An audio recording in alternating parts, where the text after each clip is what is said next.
ಆತ್ಮೀಯ H16 news ಅರ್ಥಾತ್ ಹೇ ಸೀತಾರಾಮ್ಗೆ ಸ್ವಾಗತ. ನಾನು ನಿಮ್ಮೊಬ್ಬ MI ಅಥವಾ ಮಲ್ಲಪ್ಪ ಜ್ಯೋತ ಅವರು. ಆದ್ಮೇಲೆ ಬಾರ್ಡರ್ ಗವಾಸ್ಕರ್ ಟ್ರಾಫಿ ಮೋಸ್ಟ್ಲಿ ಕೈ ಜಾರುತ್ತಾ? ಯಾಕೆಂದರೆ ಈಗಿನ ಪರ್ಫಾರ್ಮೆನ್ಸ್ ನೋಡಿದರೆ ಆಟಗಾರರದು ಜೊತೆಗೆ ತಂಡವನ್ನು ನಿರ್ವಹಿಸ್ಕೊಂಡು ಹೋಗ್ತಿರುವಂಥ ನಮ್ಮ ಗೌತಮ್ ಗಂಭೀರರ ಸ್ಥಿತಿಯಿಂದಾಗಿ. ಯಾಕೆಂದರೆ ಮೂಲತಃ ಗೌತಮ್ ಗಂಭೀರ್ ಅವರು ಚಿಂತಕರನ್ನೋಗಿಂತಲೂ ಒಳ್ಳೆಯ ಅಗ್ರೆಸಿವ್ ಆಟಗಾರರು, ಒಳ್ಳೆಯ ಆಟಗಾರರು, ಲೆಫ್ಟ್ ಹ್ಯಾಂಡ್ ಆಟಗಾರರು, ವೈಭವಪೂರ್ಣ ಆಟ ಆಡುವಂಥವ್ರು. ಆದರೆ ಚಿಂತಕರು ಅಂತೇಳಿ ನಮಗೆ ಯಾವ ಕಾಲಕ್ಕೂ ಅನಿಸಿಲ್ಲ. ಜಗಳ ಗಂಟರು ಅಂತೂ ಹೊಡ್ಡಿ ಇಲ್ಲ, ಆಕ್ರಮಕಾರಿಯದಲ್ಲಿ ಸ್ವಲ್ಪ ಜಗಳತನ ಇರ್ತದೆ. ಇವತ್ತು ಕೋಚ್ ಆಗಿ ಅವರು ಹಿಂದಿನ ಭಾರತದಲ್ಲಿ ನ್ಯೂಜಿಲೆಂಡ್ ವಿರುದ್ಧ ಸೋತಿದ್ದು ನಿಮಗೆ ನೆನಪದ. ಮೇಲೆ ಸೋಲ್ ಎದುರಿಗೆ ಬರ್ತಾಯಿದ್ದೀರೋ ನೀವು ನೋಡ್ತಾ ಇದ್ದೀರಿ. ಇಂಥ ಸಂದರ್ಭದಲ್ಲೇ ನಮಗೆ ರಾಹುಲ್ ಅವರು ನೆನಪು ಬರ್ತಾಯಿದ್ದಾರೆ. ರಾಹುಲ್ ನಿಮಗೆ ಗೊತ್ತದ ದ್ರಾವಿಡ್ ದ್ರಾವಿಡನ್ನ ಯಾಕೆ ತೆಗೆದ್ರು? ಅವ್ರನ್ನ ರಿಕ್ವೆಸ್ಟ್ ಮಾಡಿದ್ರೆ ಉಳಿತಿದ್ರೇನೋ ಅಂತ ಇವತ್ತು ಅನ್ನಿಸ್ಲಿಕ್ಕತ್ತದ. ಯಾಕೆಂದರೆ ಭಾಳ ಕಾಂಬಿನೇಷನ್ ಇತ್ತು. ಅವ್ರ ಜೊತೆಗೆ ರವಿಶಾಸ್ತ್ರಿ, ಜೊತೆಗೆ ಟೀಮದ ಕ್ಯಾಪ್ಟನ್ ಯಾರೂ ಇರಲಿ, ಒಂದು ಹಿರಿಯ ಸ್ಥಾನದಲ್ಲಿ ಇದ್ಕೊಂಡು ಗೈಡ್ ಮಾಡುವಂಥ ಒಂದು ಯೋಗ್ಯತೆ ನಿಶ್ಚಿತವಾಗಿಯೂ ಶಾಸ್ತ್ರಿ ಮತ್ತು ನಮ್ಮ ದ್ರಾವಿಡಲ್ಲಿತ್ತು ಅಂತೇಳಿ ಇವತ್ತು ಅನ್ನಿಸ್ಲಿಕ್ಕತ್ತದ. ಯಾಕಂದರೆ ಅವರು ಚಿಂತಕರು, ಕ್ರಿಕೆಟ್ ಬಗ್ಗೆ ಚಿಂತಕರು. ಅವರು ಪ್ರತಿಯೊಂದು ಆಟದ ಬಗ್ಗೆ ಅಧ್ಯಯನ ಮಾಡುವಂಥವ್ರು, ಅಧ್ಯಯನಗಾರರು. ಮತ್ತು ಒಬ್ಬ ಆಟಗಾರನ ಗುಣ ದೋಷ ಎಲ್ಲಿ ಸೋಲ್ತಾನೆ, ಡಿಫಾಲ್ಟ್ಸ್ ಎಲ್ಲೆಲ್ಲಿದ್ದೆ ಅವರು ಗುರುತಿಸುವಂಥವ್ರು, ಬಾಲರ್ ತಪ್ಪುಗಳನ್ನು ಕಂಡುಹಿಡಿಯುವಂಥವ್ರು, ಹೇಳುವಂಥವ್ರು. ಅದರಲ್ಲೂ ರವಿಶಾಸ್ತ್ರಿ ನಿಶ್ಚಿತವಾಗಿ ಒಬ್ಬ ಚಿಂತಕ. ಗವಾಸ್ಕರ್ ಅವ್ರನ್ನ ಬಿಟ್ಟರೆ ಮೊದಲಿದ್ದು ದ್ರಾವಿಡರು, ಎರಡನೇದಾಗ ನಮ್ಮ ರವಿಶಾಸ್ತ್ರಿ. ಸಚಿನ್ ತೆಂಡೂಲ್ಕರ್ ಶ್ರೇಷ್ಠ ಆಟಗಾರ, ಎರಡು ಮಾತಿಲ್ಲ. ಕ್ರಿಕೆಟ್ ಬ್ಯಾಟಿಂಗ್ ಬಗ್ಗೆ ಅವರು ಶ್ರೇಷ್ಠ ತಜ್ಞರು ಹೌದು. ಆದರೆ ಇಡೀ ತಂಡವನ್ನು ಒಟ್ಟಾಗಿ ತೊಗೊಂಡು ಹೋಗುವಲ್ಲ, ಅವರು ವಿಫಲರಾಗಿದ್ದು ಇತಿಹಾಸ ನೋಡಿದ್ವಿ ನಾವು. ಒಬ್ಬ ಕ್ಯಾಪ್ಟನಾಗಿ ಯಾವ ರೀತಿಯಾಗಿ ಸೋತರು ಅನ್ನುವಂಥದ್ದು. ಆ ಸಂದರ್ಭದಲ್ಲಿ ಮತ್ತೇನೋ ಕಾರಣ ಇದ್ದು ಅಹಮದ್ ಬೇರೆ. ಆ ಸಂದರ್ಭದಲ್ಲೇ ಆವತ್ತಿನ ಜಡೇಜಾ ಆಗಿರ್ಬೋದು, ಜೊತೆಗೆ ನಮ್ಮ ಅಜರುದ್ದೀನ್ ಆಗಿರ್ಬೋದು, ಅವ್ರು ಕೋಆಪ್ರೇಷನ್ ಮಾಡಲಿಲ್ಲ ಅನ್ನೋದನ್ನು ನಾವು ಮರೀಲಿಕ್ಕೆ ಆಗೋದಿಲ್ಲ. ಇರಲಿ, ಆದರೂ ಚಿಂತನೆ ದೃಷ್ಟಿಯಿಂದ ಮತ್ತು ಜೊತೆಗೆ ಆ ಒಂದು ಕ್ರಿಕೆಟ್ನ ಅಧ್ಯಯನ ದೃಷ್ಟಿಯಿಂದ, ಅದ್ರ ಜೊತೆ ಆಧ್ಯಾತ್ಮದ ದೃಷ್ಟಿಯಿಂದ ರಾಹುಲ್ ದ್ರಾವಿಡ್ ನಿಶ್ಚಿತವಾಗಿಯೂ ಒಬ್ಬ ಶ್ರೇಷ್ಠ ಆಟಗಾರ ಅಷ್ಟೇ ಅಲ್ಲ, ಚಿಂತಕ. ಎರಡು ಮಾತಿಲ್ಲ. ಸಚಿನ್ಗಿಂತಲೂ ಒಂದು ಕೈ ಮೇಲಂತ ಹೇಳ್ಬೋದು ನಾವು. ಆಟದ ಕೌಶಲ್ಯದಲ್ಲಿ ಬೇರೆ. ಆ ದೃಷ್ಟಿ ಇಟ್ಕೊಂಡು ಇವತ್ತು ನಮ್ಮ ಗಂಭೀರ್ಗೆ ಯಾಕೋ ಭಾಳ ದೊಡ್ಡ ಭಾರವನ್ನು ಹೇರಿರೇನೋ. ಯಾಕೆಂತಂದರೆ ನಾವು ಇದೇ ಮಾತನ್ನು ಶಾರ್ ಅವ್ರಿಗೆ ಹೇಳೋದಿಲ್ಲ. BCCI ಶಾರ್ ಹಿಂದೇನು ಅಧ್ಯಕ್ಷರಿದ್ದರು, ಅವರು ಇದನ್ನೆಲ್ಲ ಅವರಿಂದ ಆಯಿತು ಗೆದ್ದು ಬಂದರು ಅನ್ನೋದಲ್ಲ. ಯಾಕೆಂದ್ರೆ ಅವ್ರು ಕ್ರಿಕೆಟ್ ಬಗ್ಗೆ ಇರ್ಬೋದು, ಪ್ರೀತಿ ಇರ್ಬೋದು, ಆ ಮಾತು ಬೇರೆ. ಅದು ತಂದಿರಲ್ಲ, ಅದಿರಲಿ. ಕೆಲವೊಬ್ರು ಹೇಳ್ತಾ ಇದ್ದಾರೆ ಶಾ ಹೋದಕ್ಕೆ ಆಗ್ತದೆ ಅಂತೇಳಿ. ನಮ್ಮ ಯಾರು ನಮ್ಮ ಏನಪ್ಪ ಅಂದ್ರೆ ಜಯೇಶ್ ಶಾರ್ ಅವ್ರ ಮಗ ಇವತ್ತು ICCಗೆ ಹೋದರು, ಅದಕ್ಕೆ ಸೋಲು ಬಂತು ಅಂತ ಕೆಲವರು ವಾದ ಮಾಡ್ತಾರೆ. ಮಾಡಲಿಕ್ಕೆ ತಪ್ಪಿಲ್ಲ. ಆದರೆ ಅವರು ಕ್ರಿಕೆಟ್ ತದ್ದಿರಲ್ಲ ಅನ್ನೋದು ಎರಡು ಮಾತಿಲ್ಲ. ಯಾಕೆಂದರೆ ಅಲ್ಲಿ ನಿಂತು ಜಡ್ಜ್ ಮಾಡಿ ಆಡೋದು ಬೇರೆ, ಇಡೀ ಆಟಗಾರರ ಮನಸ್ಸನ್ನು ಅರ್ಥ ಮಾಡಿಕೊಂಡು ಆ ರೀತಿಯಾಗಿ ಅಭ್ಯಾಸ ಮಾಡೋದು ಬೇರೆ. ಅದರಲ್ಲೂ ಎದುರಾಳಿ ಏನು ತಪ್ಪು ಮಾಡ್ತಾನೆ ಅನ್ನೋದನ್ನು ಬಾಲರ್ ಮತ್ತು ಬ್ಯಾಟ್ಸ್ಮನ್ ತಿಳಿಸೋದು ಬೇರೆ. ಭಾಳ ಸೂಕ್ಷ್ಮದ ವ್ಯವಹಾರ ಇದು. ಗಂಭೀರ್ಗೆ ಹೆಂಗೆ ಸಾಧ್ಯದ ಪಾಪ. ಗಂಭೀರ್ ಅವರು ಒಬ್ಬ ಕೆಟ್ಟ ಆಟಗಾರ, ಓಪನರ್. ಅದು ನೆನೆಸ್ಕೊಂಡ್ರೆ ಖುಷಿ ಅನ್ನಿಸ್ತದೆ ಅವ್ರು. ಆದರೆ ಒಬ್ಬ ತದ್ದಿರಲ್ಲ. ಇದು ನಾವು ನೆನ್ಪಿಟ್ಕೊಂಡು ಮಾಡಬೇಕಾಗಿತ್ತು. ಆದರೂ ಈ ವಿಷಯದಲ್ಲಿ BCCI ಏನು ಬೋರ್ಡ್ ಅದ ಅದು ತಪ್ಪೇನು ಅಂತ. ಮತ್ತು ರೋಜರ್ ಬಿನ್ನಿಯವರು ಅಷ್ಟೆ ಒಳ್ಳೆಯ ಬಾಲರು, ಅದು ಚಿಂತಕರಲ್ಲ, ಹೋರಾಟಗಾರರು. ಅವರು ಯಾಕೂ ಈ ಸಲ ಅದು ಹೇಳ್ಕೊಳ್ಳೋಂಥ ಕೋಆಪ್ರೇಷನ್ ಮಾಡಲಿಲ್ಲ. ಹೀಗಾಗಿ ಗಂಭೀರ್ ಅವರು ಜೊತೆಗೆ ನಮ್ಮ ಇನ್ನೊಬ್ಬರು ಇಲ್ಲಿ ವಿರಾಟ್ ಕೊಹ್ಲಿ, ಅವರು ಆಕ್ರಮಣಕಾರಿ ಆಟಗಾರರೇ. ಗೆಲ್ತಾ ಬಂದಿದ್ದಾರೆ, ಮಾಡ್ತಾ ಬಂದಿದ್ದಾರೆ, ಒಳ್ಳೆಯ ದಿನ. ಇಲ್ಲೇ ರೋಹಿತ್ ಶರ್ಮಾ ಅವರು ಒಳ್ಳೆಯ ಆಟಗಾರರು, ಎರಡು ಮಿಶ್ರಿಸಿದಂಥವ್ರು. ಒಂದು ಆಕ್ರಮಣಕಾರಿನೂ ಹೌದು, ಡಿಫೆನ್ಸಿವ್ ಎರಡೂ ಇದ್ದಂಥವ್ರು. ಆದರೆ ಅವ್ರ ಜೊತೆಗಾರರಾಗಿ ಇಲ್ಲಿ ನಮ್ಮ ಗಂಭೀರ್ ಅವರು ಆ ಪ್ರಮಾಣದ ಜ್ಞಾನವನ್ನು ಅವ್ರು ಕೊಡಲಿಲ್ಲ ಏನೋ.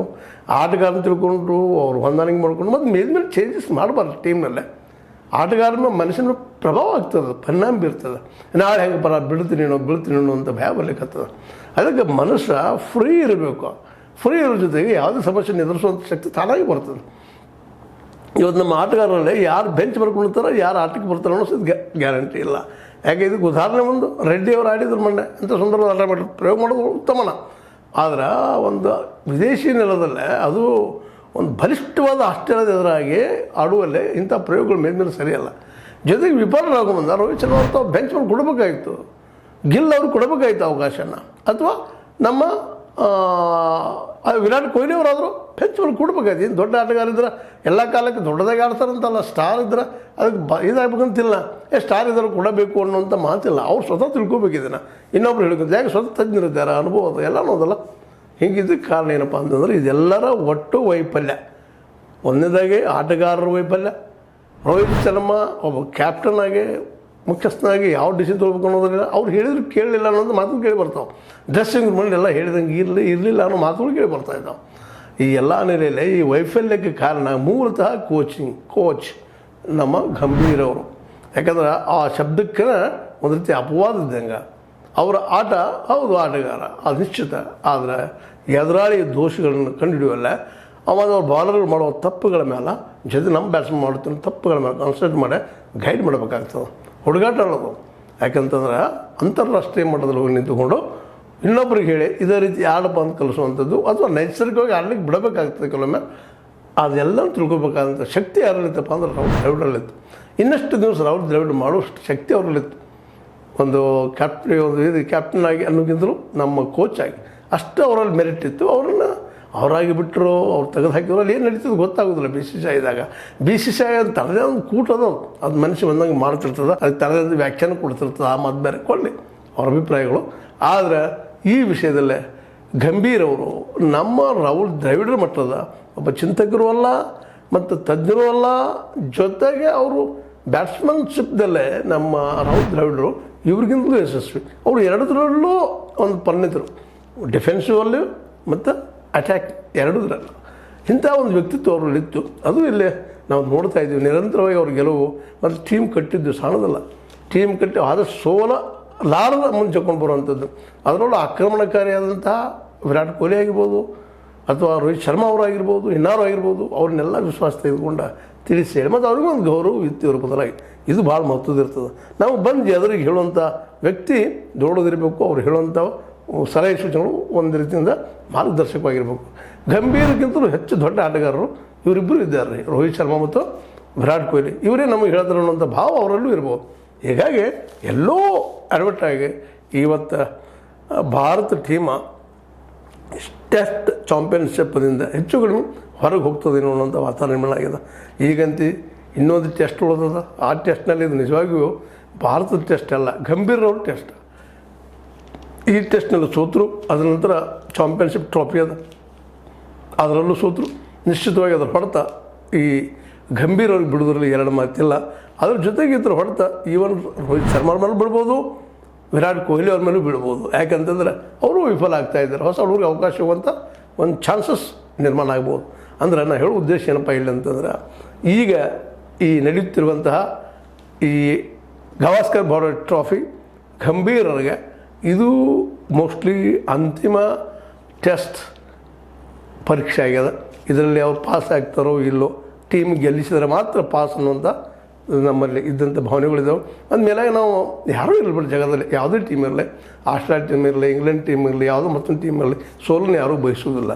ಗೆಲ್ಲಬೇಕಂತ ಬಂದಿರ್ತಾರೆ. ಹೀಗಾಗಿ ಗೆಲ್ಲಬೇಕು ಅನ್ನೋದು ಈಗ ಅನಿವಾರ್ಯ ಆಗಿದೆ ಗಂಭೀರ್ ಅವ್ರ ಮುಂದೆ. ಗೆದ್ದರೆ ಅಡ್ಡಿ ಇಲ್ಲ, ಉಳಿತಾರೆ. ಗೆಲ್ಲಿಲ್ಲಂದರೆ ಮೋಸ್ಟ್ಲಿ ಇದೆ ಕೊನೆ ಟ್ರಾಫಿ ಅಂದರೆ ಗವಾಸ್ಕರ್ ಬಾರ್ಡರ್ ಟ್ರಾಫಿ ಅಥವಾ ಬಾರ್ಡರ್ ಗವಾಸ್ಕರ್ ಟ್ರಾಫಿ. ಅದೇ ಕಾಲಕ್ಕೆ ಮುಂದೆ ಬರುತ್ತಿರೋದು ಟ್ರಾಫಿನೂ, ಚಾಂಪಿಯನ್ಸ್ ಟ್ರಾಫಿನೂ ಕೊನೆಯದಾಗ್ಬೋದು. ಅಂದ್ರೆ ನಾ ಇಲ್ಲಿ ಹೇಳಬೇಕಾಗಿದ್ದು ಇಷ್ಟ, ನಮ್ಮ ಗಂಭೀರ್ ಅವರು ಭಾಳ ಗಂಭೀರವಾದಂಥ ಬ್ಯಾಟ್ಸ್ಮನ್, ಒಳ್ಳೆಯ ಆಟಗಾರ. ಅದ್ರ ಬಗ್ಗೆ ಎರಡು ಅಭಿಪ್ರಾಯ ಒಟ್ಟಿನಲ್ಲಿ ಇಲ್ಲ. ಆದರೆ ರಾಹುಲ್ ದ್ರಾವಿಡರಷ್ಟ ಸಂಯಮದಿಂದ, ಸಮತೋಲನದಿಂದ ಚಿಂತನೆ ಮಾಡುವಂಥದ್ದು, ರವಿ ಶಾಸ್ತ್ರಿ ಅವರಂಗೆ ಆಟದ ಬಗ್ಗೆ ತಿಳಿಸಿ ಹೇಳುವಂಥದ್ದು, ಅವರೆಲ್ಲರ ಜೊತೆ ಬೆರೆಯುವಂಥದ್ದು, ಇವರಲ್ಲಿ ಕೊರತೆ ಇದ್ದಿದ್ದು ಎದ್ದು ಕಾಣ್ತಾ ಇದೆ ಅಂಥೇಳಿ ಅನ್ನಿಸ್ತಾ ಇದೆ. ಜೊತೆಗೆ ಇಲ್ಲೇ ನಮ್ಮ ಸ್ಟಾರ್ ಬ್ಯಾಟ್ಸ್ಮನ್ಗಳ ಅವರು ವೈಫಲ್ಯ ಆಗಿರ್ಬೋದು, ಬಟ್ ಇವರು ಸರಿಯಾಗಿ ನಡೆಸಿಕೊಳ್ಳದೆ ಹೋಗಿದ್ದಾಗಿರ್ಬೋದು. ಇವೆಲ್ಲ ಈಗಿನ ಸೋಲಲ್ಲಿ ಕಾರಣ ಅಂತ ಒಂದು ಏನೋ ವಿಶ್ಲೇಷಣೆ ಹೇಳ್ಬೋದು. ಬಟ್ ಇದು ಸರಿ ಅಂತಲ್ಲ, ಇದು ನಮ್ಮ ಅಭಿಪ್ರಾಯ. ಇದು ನಿಮಗೆ ಲೈಕ್ ಆಗಿರ್ಬೋದು. ಲೈಕ್ ಮಾಡಿ, ಶೇರ್ ಮಾಡಿ, ಕಾಮೆಂಟ್ ಮಾಡಿ. ಜೊತೆಗೆ ಸಬ್ಸ್ಕ್ರೈಬ್ ಆಗೋದನ್ನು ನಿಲ್ಲಿಸ್ಲಿಕ್ಕೆ ಹೋಗಬಾರ್ದು ಅಂತ ಹೇಳ್ತಾ H16 ನ್ಯೂಸ್ ಅರ್ಥಾತ್ ಸೀತಾರಾಮ್ ನ್ಯೂಸ್ ಇದು ಸತ್ಯದ ಕೈಗೊಂಡು ವಂದನೆಗಳು.